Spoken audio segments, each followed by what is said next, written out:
Hey, it's Shaniqua with Doing Life with Jesus Ministries, and real quick, let's talk about fasting.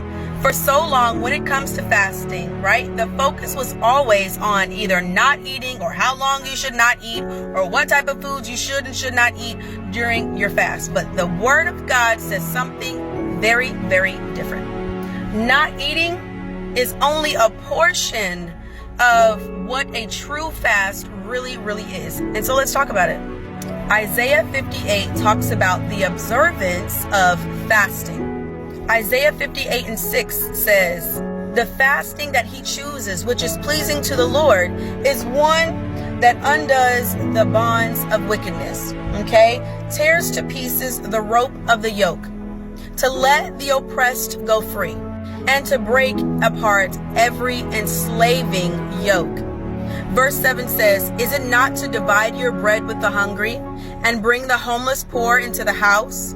When you see the naked, that you cover them, and not to hide yourself from the needs of your own flesh and blood.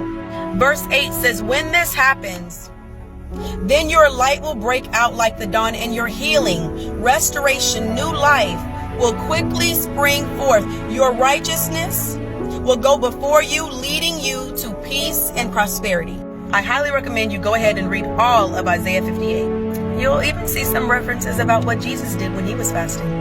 Nevertheless, the next point that I want to make to you guys is to fast with a purpose. Fast with intent. When you fast with a reason or intent, the fast won't be so hard. Fasting is a spiritual thing. It's more than just a religious observance. Remember the man with his son that was possessed by a demon, took his son over to the disciples so that they could heal him, and then they couldn't heal him?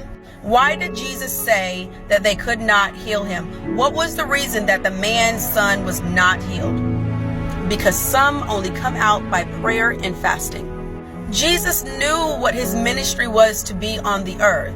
His intent, his reason for fasting is so that others can be set free. Now, with that said, let's talk about the different types of fasts that you can go on. You can do intermittent fasting, okay? You can also do water-only fast. You can do a 40-day fast. You can do a 21-day Daniel fast where he only eats like fruits and vegetables and stuff. Now, the last tip that I want to give you is that if you decide to go on a 7-day water-only fast, whatever you do not stuff food down your throat when your fast is over, because your stomach will hurt. Take your time. Eat some soup, maybe some crackers, even eat a burger, but eat that one burger throughout the day. Get your body back acclimated to eating regular foods.